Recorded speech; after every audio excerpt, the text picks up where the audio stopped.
जमलेल्या माझ्या कुटुंबातील बांधवांनो, भगिनींनो आणि मातांनो,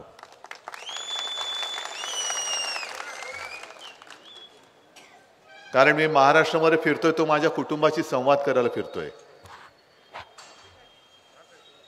शिर्डीमध्ये काही मी पहिल्यांदाच आलो याच्यातला भाग नाही। गेल्या काही महिन्यांपूर्वी सुद्धा आलो होतो। दुष्काळ होता आणि शेतकऱ्यांच्या बांधावरती गेलो होतो। आणि साहजिकच आहे, ज्या ज्या वेळेला शिर्डीमध्ये येतो तेव्हा साईबाबांचं दर्शन घेतो, आशीर्वाद घेतो आणि कार्याला पुढे निघतो। पण शिर्डीमध्ये बऱ्याच दिवसानंतर असा संवादाचा योग आलेला आहे। जाहीर सभा होतात, या पुढे सुद्धा होतील, पण मला आज धक्का बसला की शिर्डीमध्ये किती जुलूम, जबरदस्ती, गुंडाशाही वाढलेली आहे। आणि खरं तसं जर बघायला गेलं तरी गुंडागर्दी सरकारने संपवायला पाहिजे। पण जसं सरकारमान्य देशी दारूचं दुकान असतं तसं सरकारमान्य जरी गुंडागर्दी असेल तर त्याला रोखणार कोण? आज ताई उभ्या आहेत, त्याच्यानंतर मला बरं वाटलं की काँग्रेसचे सगळे पदाधिकारी आहेत, राष्ट्रवादीचे आहेत, इतरही आपल्या मित्रपक्षांचे आहेत। आणि जिथे जिथे जातोय तिथे सगळेजण मला सोबत येऊन सांगतात की उद्धवजी काळजी करू नका, आम्ही तुमच्या बरोबर आहोत। साईबाबांनी जो मंत्र दिला, संजय आपण जो उल्लेख केला, श्रद्धा आणि सबुरी, हे जे काय घराणं आहे हे 10 घरं फिरलेलं आहे, आपल्याकडे सुद्धा आलं होतं। आणि आज मला लाज वाटते की यांना काय आणि यांच्या वडिलांना शिवसेना प्रमुखांनी पहिल्या प्रथम आयुष्यात मंत्री केलं, पण तेही ते विसरले। मग इकडे तिकडे तिकडे तिकडे सगळे खास खळग्यांमधनं चाललेत, जिकडे सत्ता तिकडे आम्ही। पण आता कुठे जाणार? कारण भारतीय जनता पक्ष हे त्यांच्या आयुष्यातलं, राजकारणातलं शेवटचं ठिकाण, कारण पुढची सत्ता आमच्याकडे येणार आहे। आता काँग्रेसवाल्यांना विचारतोय, परत आले तर तुम्ही घेणार का रे बाबांनो? काय होतं, काय हो? राष्ट्रवादीवाले असतील त्यांना विचारतो, घेणार का हो? मी तर घेणारच नाहीये, अजिबात घेणार नाही। आणि घेणार तर नाहीच, पण तुमच्या आशीर्वादाने सरकार आल्यानंतर यांच्या सगळ्या भ्रष्टाचाराची चौकशीच लावणार आहे। करून घ्या। तुम्हाला जे काय आज लुटमार करताय ते तुम्हाला वाटत असेल की तुम्हाला आता कोणी विचारणार नाही, पण असं नसतं। दिवस सगळे सारखे नसतात, दिवस हे बदलत असतात। आज तुम्हाला वाटते की तुमचे दिवस आहेत, पण उद्याचा दिवस आमचा आहे, उद्याचा दिवस आमचा आहे। आणि गुंडागर्दी जी आहे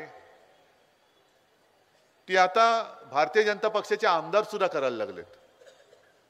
एक 15 दिवसापूर्वी कल्याणमध्ये भाजपच्या आमदाराने, गणपत गायकवाड यांनी पोलीस स्टेशनमध्ये गोळीबार केला। काय फडणवीस काय त्यांचं काय प्रतिक्रिया आले? जर कदाचित चुकून एखाद्या माझ्या शिवसैनिकांनी कोणाला शिवी दिली किंवा कोणाच्या कानफटत मारली तर किती झिंजा उपटत फिरतात स्वतःच्या। पण स्वतःच्याच पक्षाचा आमदार भर पोलीस स्टेशनमध्ये गोळ्या घालतोय कोणाला तरी।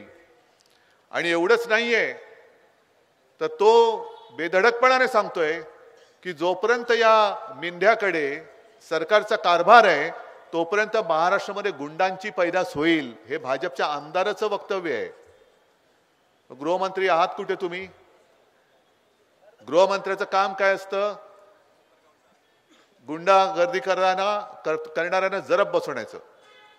पण हे आपल्या राज्याचे निर्डवलेले गृहमंत्री आणि वरचे देशाचे गृहमंत्री, यांना गृहमंत्र्याचा अर्थच कळला नाही, त्या शब्दाचा अर्थच नाही कळला। त्यांना असं वाटतं की गृहमंत्री म्हणजे दुसऱ्याची घरं फोडणारा मंत्री। अहो, तुम्ही घरफोडे मंत्री नाही आहात। नाहीतर गृहमंत्र्याच्या ऐवजी अमित शहा आणि देवेंद्र फडणवीसांनी गृह शब्द बदलून घरफोडे मंत्री असा शब्द घ्या, ते तरी चांगलं असतं। पण यांच्याकडनं काहीच होत नाही। पण मोठमोठे सगळे पक्ष फोडतायत। शिवसेना फोडला, राष्ट्रवादी फोडला, आज काँग्रेस फोडला, तिकडे नितीश कुमारला फोडला। हे घरफोडे मंत्री जे आहेत त्यांना मी सांगू इच्छितोय की तुम्हाला जर का असं वाटत असेल की इतरांचे पक्ष फोडले तर हे लढणारच नाही. आज जसं अशोकराव आपल्यातनं गेले, काल परवापर्यंत बरे होते, म्हणजे जागा वाटपाच्या बोलणी करायला यायचे, असे जातील असं वाटलंच नव्हतं आपल्याला. पण आज तिकडे गेले, भाजपवासी झाले. मी मगाशच्या सभेमध्ये बोललो तेच आज पुन्हा सांगतोय. पहिल्या प्रथम संसदेमध्ये, कारण मी संसदेत कधी गेलेलो नाही, संजय राऊत आणि इथले काही जण गेले असतील ते सांगतील की एवढ्या वर्षांच्या इतिहासात संसदेमध्ये पंतप्रधानांनी स्वतःच्या पक्षाचा प्रचार करणारं भाषण हे पहिल्या प्रथम झालं असेल. आणि काय म्हणाले, अब की बार 400 पार. मग 400 पार होणार असाल तर तुम्हाला तुमच्या पक्षावरती काय भरोसा नाही? तुमच्याकडे कोणी नेते नाहीत, कार्यकर्ते नाहीत? तुम्हाला इतर पक्षातले नेते घ्यावे लागतायत. शिवसेना फोडावी लागते, राष्ट्रवादी फोडावी लागते, काँग्रेस फोडावी लागते, नितीशला फोडावं लागते. इथेच तुम्ही हारल्याचं तुमची मानसिकता कळते आम्हाला. तुम्ही हारलेले आहात.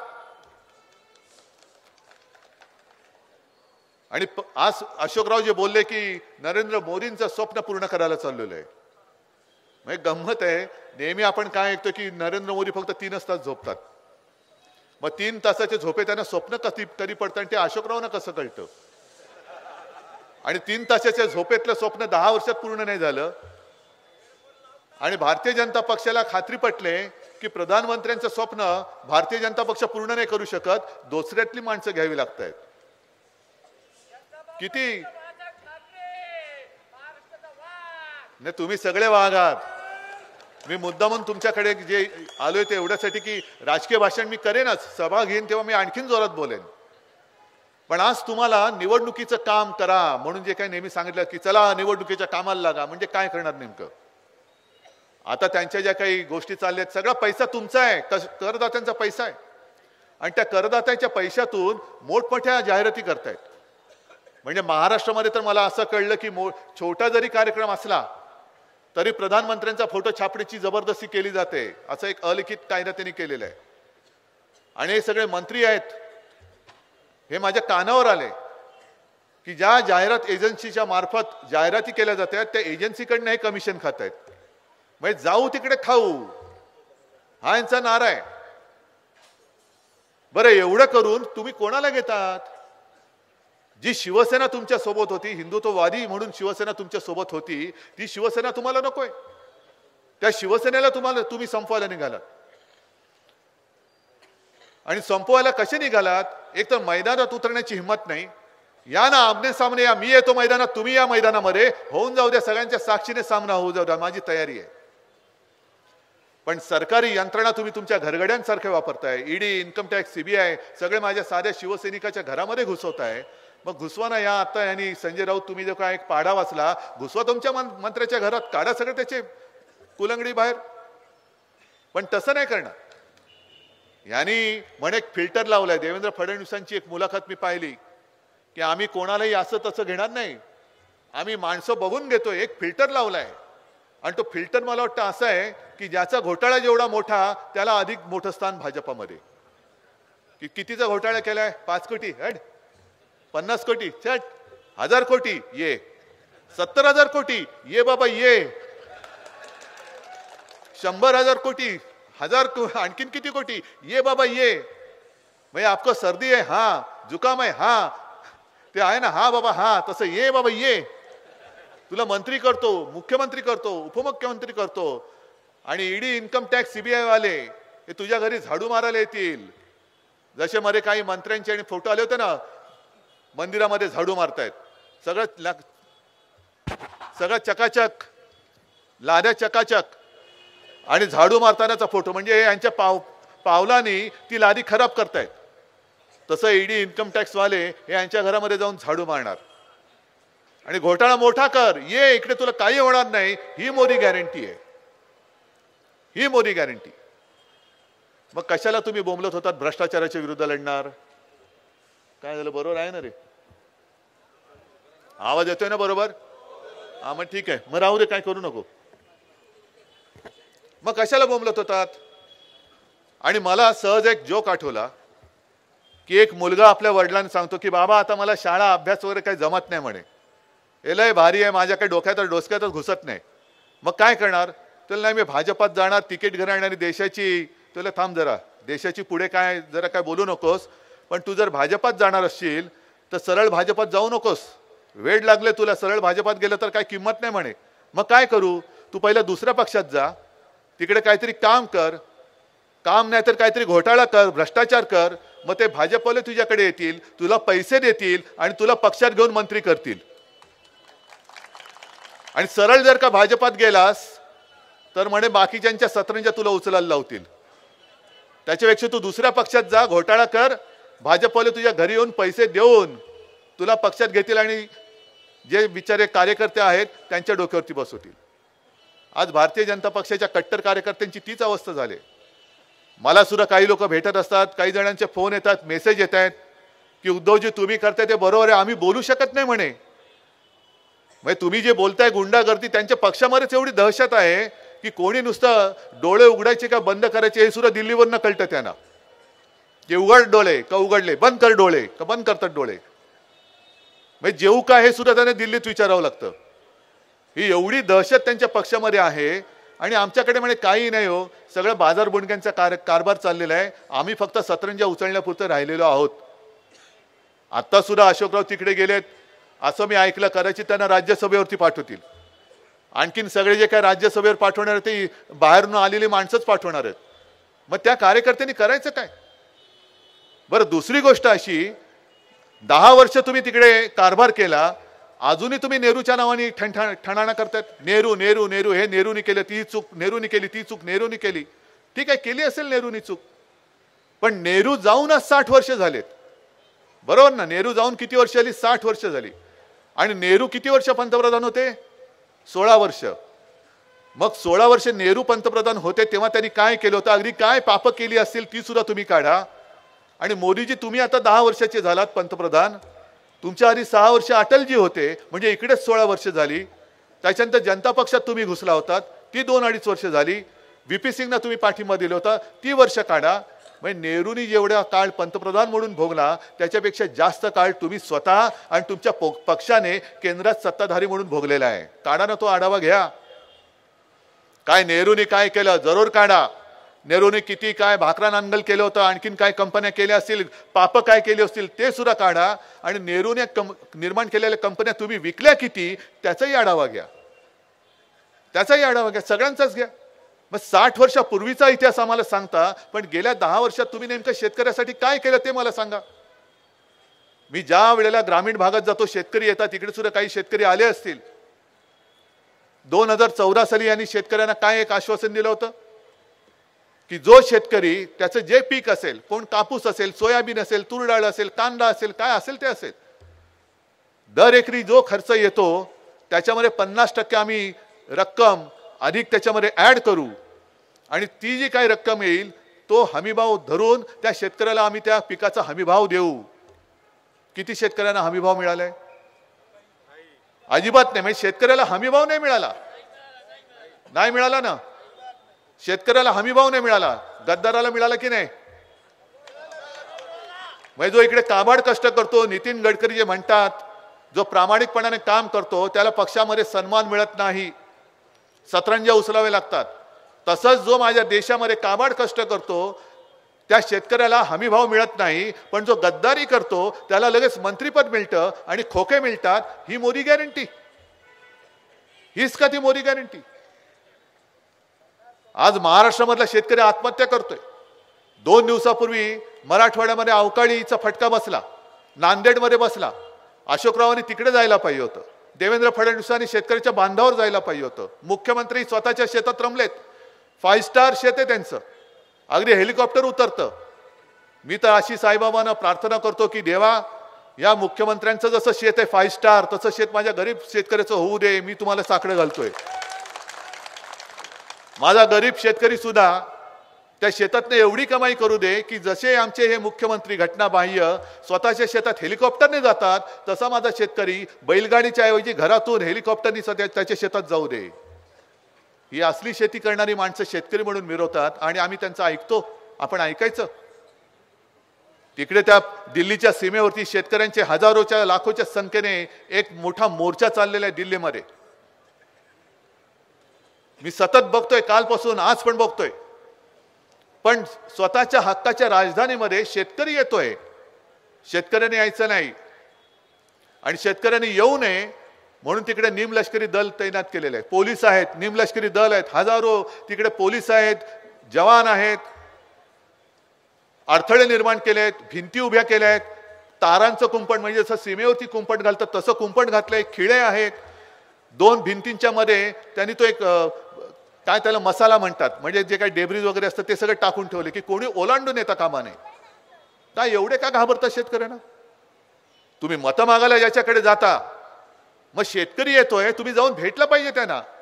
अमित शहा तुम्ही इतरांची घरं फोडण्यापेक्षा त्या शेतकरी त्याच्या घरासाठी येतोय, त्याच्या मागण्यांसाठी येतोय, त्याला जाऊन भेटत का नाहीत? ठेवा सगळे पोलीस बाजूला ठेवा आणि जा समोर. त्यांना हिंमत असेल, 10 वर्षात तुम्ही एवढं काम केलं असाल तर पोलीस बंदोबस्ताशिवाय शेतकऱ्यांना जाऊन भेटण्याचं धाडस दाखवा. चला होऊन जाऊ रे.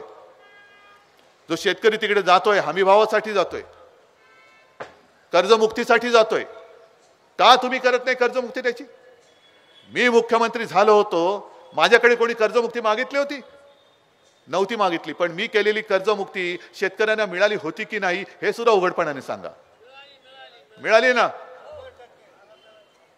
मग हे जसं मी धाडसाने करतोय म्हणून मी या लोकांमध्ये हे सगळं बाजूला करून सुद्धा मध्ये जाऊन उभा राहू शकतो, कारण मी पाप केलेलं नाही. हा शेतकऱ्यांचे मी आशीर्वाद घेऊन पुढे चाललेलो आहे. तुम्ही शेतकऱ्यांना दिलीत येऊ देत नाही म्हणजे तुमच्या मनामध्ये पाप आहे. तुम्ही शेतकऱ्यांवरती अश्रुधूर सोडताय, शेतकऱ्यांवरती लाठीमार करायला लावणार, गोळीबार करायला लावणार. बघू, एवढं काही सोपं नाहीये. ज्या क्षणी तिकडे वेडवाकडं पाऊल सरकारकडनं उठेल त्या दिवशी महाराष्ट्र सुद्धा त्या शेतकऱ्यांच्या मागे उभा राहिल्याशिवाय राहणार नाही. संपूर्ण देशातला शेतकरी हा त्या शेतकऱ्यांच्या मागे उभा राहिल्याशिवाय राहणार नाही. नुसतं संसदेमध्ये तुम्ही शेतकरी, महिला, तरुण, गरीब या 4 जातींसाठी काम करणार म्हणता, आणि तो शेतकरी जेव्हा तुमच्याकडे त्याचा न्याय हक्क मागण्यासाठी येतो तेव्हा तुम्ही त्याच्या आणि तुमच्यामध्ये भिंती उभ्या करता, तारांचं कुंपण उभं करता, जवान उभे करता, पोलीस उभे करता. अरे ते जवान आणि जे पोलीस आहेत ते सुद्धा त्या शेतकऱ्यांचीच मुलं आहेत.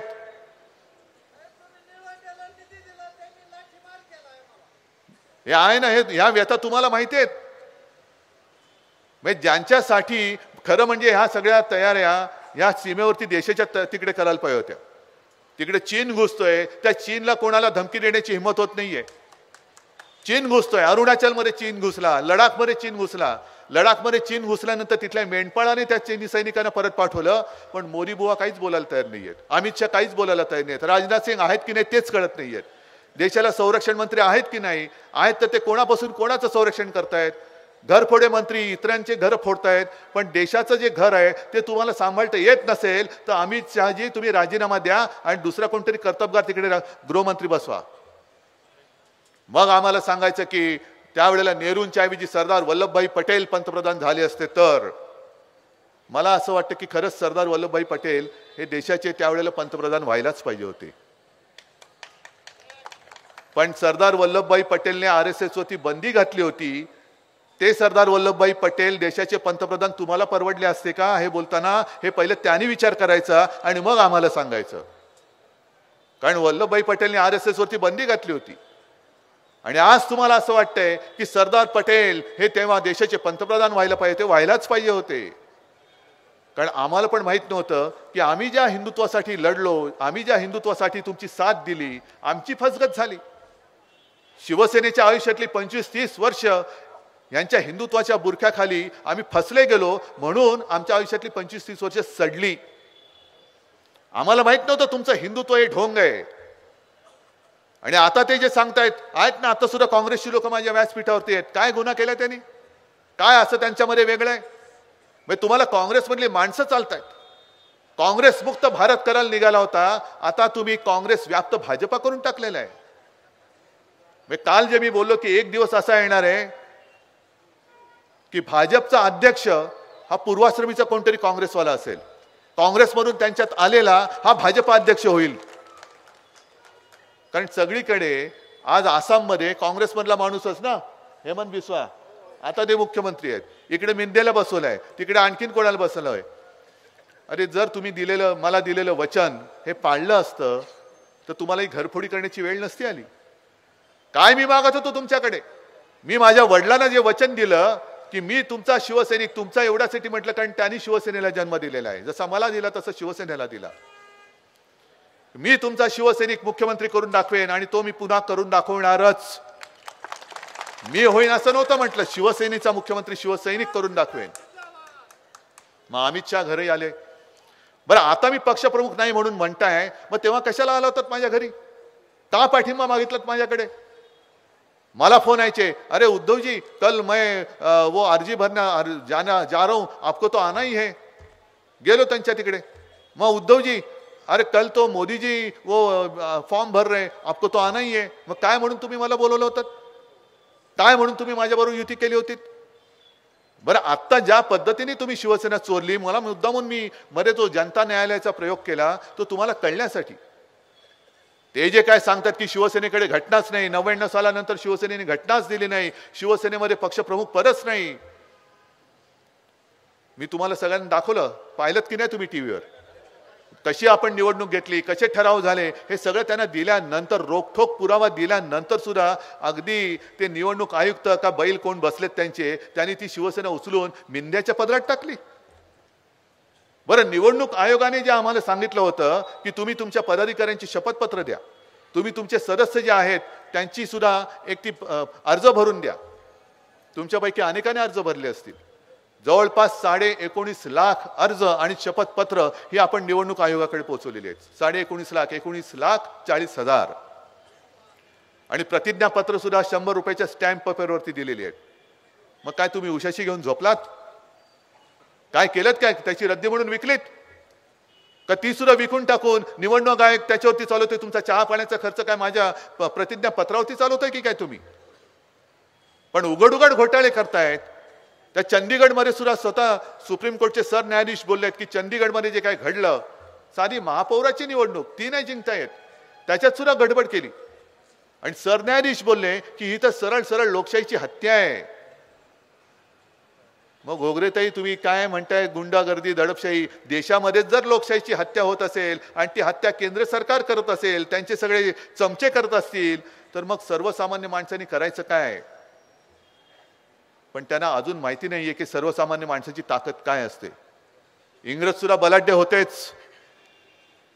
शस्त्र त्यांच्याकडे होतीच, पण सर्वसामान्य माणसांचे लोंडेच्या लोंडे जेव्हा त्या इंग्रजी सत्तेवरती आदळले तेव्हा इंग्रजांना सुद्धा पाय लावून पळायला लागलं होतं. निदान इंग्रजांना त्यांचा देश तरी होता. पण आज भाजपवाल्यांना सांगतो की तुम्ही याच देशात आहात, इकडेच राहायचंय, आणि जनता जेव्हा तुमच्या अंगावर येईल तेव्हा तुम्ही पळणार कुठे? ते भुयार पहिलं खणून ठेवा. हे पहिलं भुयार खणून ठेवा. आणि म्हणून निवडणूक आल्यानंतर पुन्हा मी येईन, नक्कीच येईन, आणि विजयाच्या सभेला सुद्धा मी शिर्डीमध्ये येईन. पण तोपर्यंत कोणत्याही भूलथापांना बळी पडू नका, कारण त्यांच्याकडे पैसा अमाप आहे. पैशाचा वापर ते वेडावाकडा कसाही करतील. आता ही जी निवडणूक आहे, ही निवडणूक तिकडे धनशक्ती आणि माझ्यासोबत जनशक्ती ही अशी होणार आहे. आणि मला खात्री आहे ज्या पद्धतीने माझ्या या संवाद दौऱ्यामध्ये लोक येत आहेत, जमतायत, बोलतायत, हे बघितल्यानंतर प्रधानमंत्री महाराष्ट्रात किती वेळा येऊ देत, त्यांनी किती थापा मारू देत, पण तुम्हाला या स्वाभिमानी महाराष्ट्रामधून, छत्रपती शिवाजी महाराजांच्या या महाराष्ट्रामधून तुम्ही भले 400 पार म्हणाल, पण तुमच्या महाराष्ट्रातून 4 सुद्धा जागा येणार नाही, ही खात्री मला आहे. आणि नक्कीच पुन्हा एकदा दिल्लीवरती छत्रपती शिवाजी महाराजांचा खरा खुरा भगवा आपल्याला फडकवायचा आहे. आणि तो फडकवणारा इथला खासदार सुद्धा आपल्या शिवसेनेचा खरा खुरा भगवा घेणाराच असेल. बस मला आता जास्त आणखीन काही बोलण्याची गरज नाही, कारण तुम्ही जागृत आहात. मी सगळीकडे फिरतोय, ती लोक जागी आहेत की नाही बघायला फिरतोय, आणि तुम्ही सगळे जागे आहात. ज्या पद्धतीने तुम्ही मध्ये मध्ये जे काही शब्द मला सांगताय, आता मध्ये तुम्ही कुठचं फळ बोललात, टरबूज कोण बोलताय, कोण काय बोलताय, म्हणजे तुम्ही जागे आहात. झोपू नका, जागे राहा. आणि जे आपल्याला जीवन आपले असह्य करताय त्यांना असं झोपवा की पुन्हा ते उठणार नाहीत. करणार? ठीक आहे. मग तूर्त एवढंच बोलून मी आपली रजा घेतो. जय हिंद, जय महाराष्ट्र.